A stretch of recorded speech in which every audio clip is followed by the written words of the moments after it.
सुप्रभात बच्चों। हम लोगों ने वहां तक किया था कि धर्म जो है वो कानून से बड़ा है और आज भी लोगों के अंदर सेवा, ईमानदारी, सच्चाई और आध्यात्मिक मूल्य बने हुए हैं। भले वो दबे हुए हैं लेकिन नष्ट हुए नहीं है। और आज भी मनुष्य क्या एक दूसरे के प्रति प्रेम करता है, महिलाओं को सम्मान देता है, झूठ और चोरी को गलत समझता है और दूसरों को पीड़ा देना वो पाप समझता है। बराबर। तो हम लोगों ने वहां तक चर्चा किया था। अब आगे चर्चा करने जा रहे हैं पेज नंबर 8 पर नीचे से 5वां पैराग्राफ। बराबर। देखते हैं। दोषों का पर्दाफाश करना बुरी बात नहीं है। दोष आने बुराई। मुहावरा है पर्दाफाश करना, भेद खोलना। किसका भेद खोलना? बुराइयों का।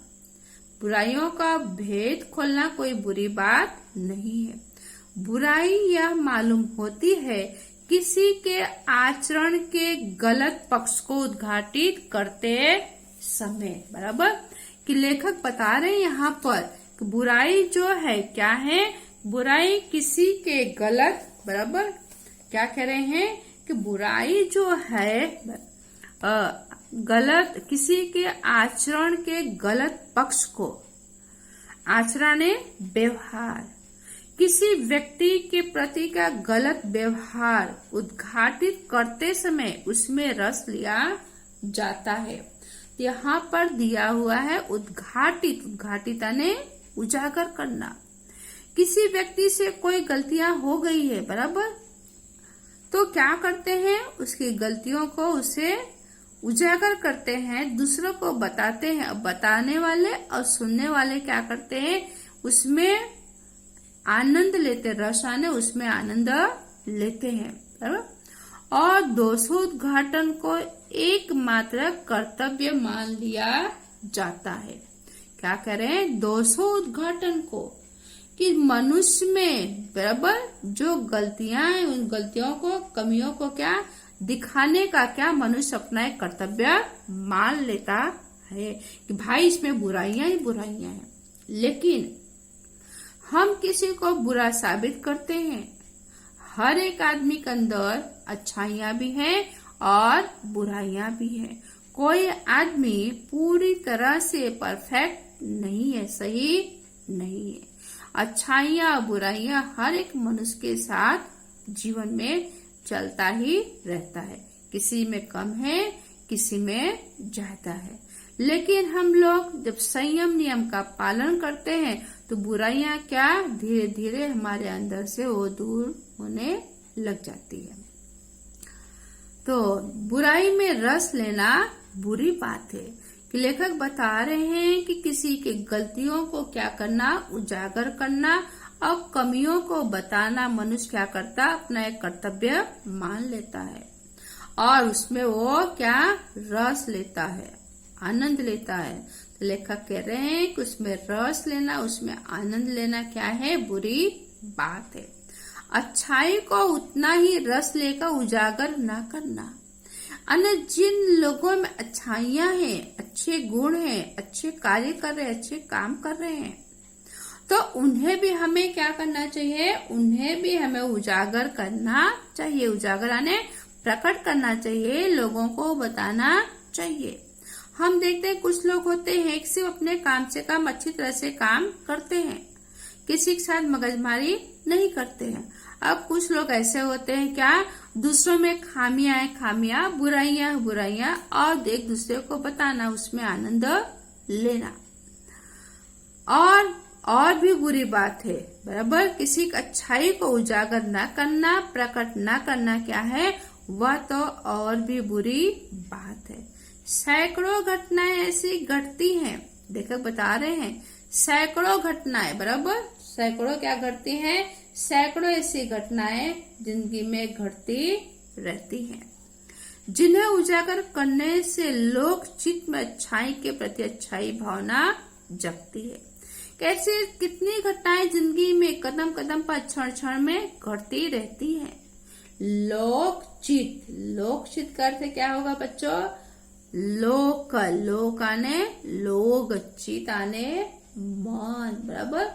क्या है? सभी कोई मन को प्रसन्न, कि हम ऐसे भाव ऐसे विचार प्रकट करें कि जो लोगों को क्या अच्छा लगे। और अच्छी बात सुनना हर एक आदमी को अच्छा लगता है, तारीफ सभी को सुनना अच्छा लगता, बुराइयां सुनना किसी को अच्छा लगता नहीं है। हाँ, मनुष्य की तारीफ करनी है तो उसको क्या सभी के बीच में करो। अगर उसमें कुछ सुधार लाना है, उसे कुछ समझाना है, उसमें कुछ कमियां है तो उसे अकेले में समझाना और बताना चाहिए, बराबर। कि लाल बहादुर शास्त्री ने कहा है कि बात ऐसी कहो, बराबर, कि बात ऐसी कहो कि उसमें मिश्री घुली हो। इसीलिए तो ईश्वर ने नहीं दी जबान में हड्डी, बराबर। जबान आने जीभ, कि भगवान ने हमारी जीभ में क्या हड्डी नहीं दी है। हम जीभ को जैसा चाहे वैसा मोड़ सकते हैं, दाएं बाएं ऊपर नीचे। क्या है? जीभ लचीलापन है। तो हमारे व्यवहार में भी वैसे ही क्या लचीलापन होना चाहिए। यहाँ पर लेखक के जीवन में घटनाएं घटित हुई हैं। लेखक उस घटनाओं को यहाँ पर हमारे सामने रखे हुए हैं। कह रहे हैं कि एक बार रेलवे स्टेशन पर टिकट लेते हुए गलती से मैंने 10 के बजाय 100 रुपए का नोट दिया। कि लेखक कहाँ गए हैं? रेलवे स्टेशन पर। किस लिए? टिकट लेने के लिए। कितने रुपए का टिकट है? 10 रुपए का। और लेखक ने टिकट बाबू कितना रुपया दिया? 100 रुपया दिया, बराबर। जल्दी जल्दी गाड़ी में आकर बैठ गए। क्यों बैठ गए? क्योंकि गाड़ी का समय हो गया था। थोड़ी देर में टिकट बाबू आने जहां से हम टिकट बारी से टिकट लेते उनको टिकट बाबू कहा जाता है। उन दिनों के सेकंड क्लास के डिब्बे में हर आदमी का चेहरा पहचानता हुआ उपस्थित हुआ। कौन उपस्थित हुआ? टिकट बाबू। कहाँ उपस्थित हुए? सेकंड क्लास के डिब्बे में। क्यों उपस्थित हुए? क्योंकि लेखक ने उन्हें कितने 100 रुपये दिए थे। टिकट के कितने रुपए हुए? 10 रुपए। अने टिकट बाबू क्या चेहरा पहचानते हुए सेकंड क्लास के डब्बे में वहां आए। उसने मुझे पहचान लिया। मुझे कौन? लेखक को। किसने पहचाना? टिकट बाबू। और बड़ी नम्रता के साथ मेरे हाथ में 90 रुपए रख दिए और बोला। बड़ी विनम्रता ने बड़ी शालीनता, बड़े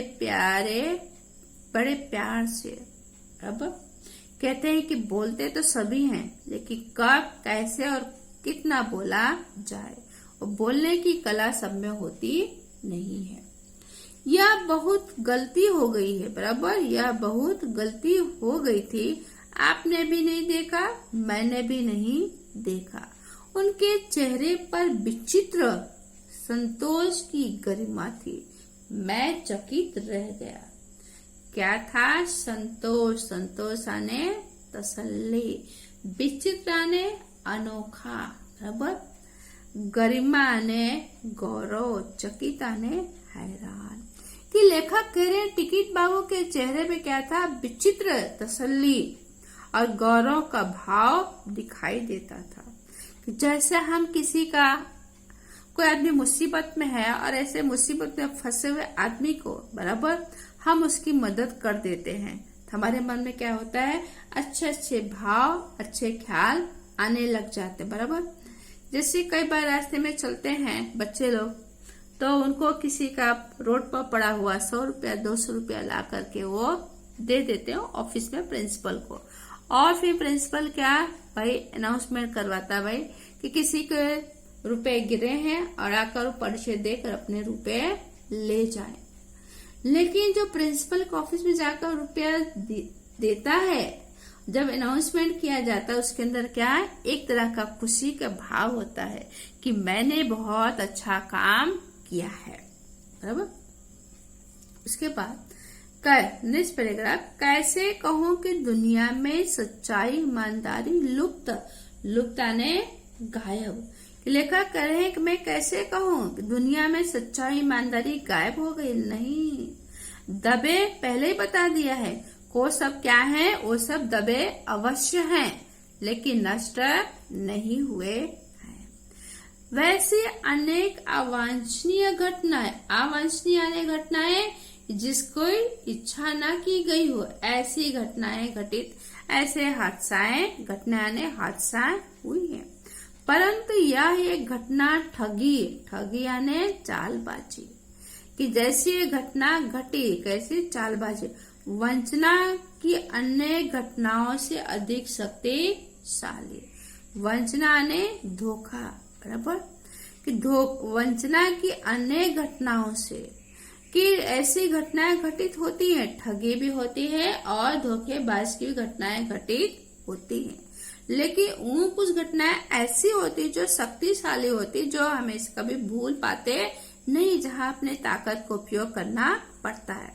ताकत आने शारीरिक रूप से भी, मानसिक रूप से भी और आर्थिक रूप से, उसे कहते हैं शक्तिशाली।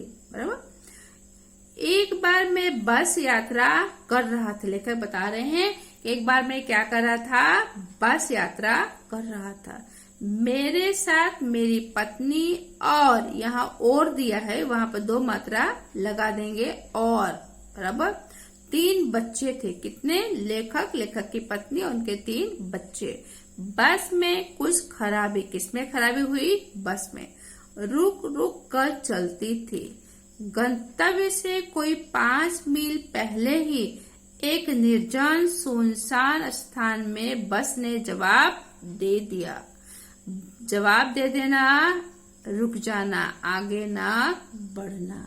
यहाँ पर दिया है गंतव्य, गंतव्य ने कि जहाँ हम पहुंचना चाहते थे वहां से कितना? कोई 5 मील, निर्जन यानी सुनसान जगह।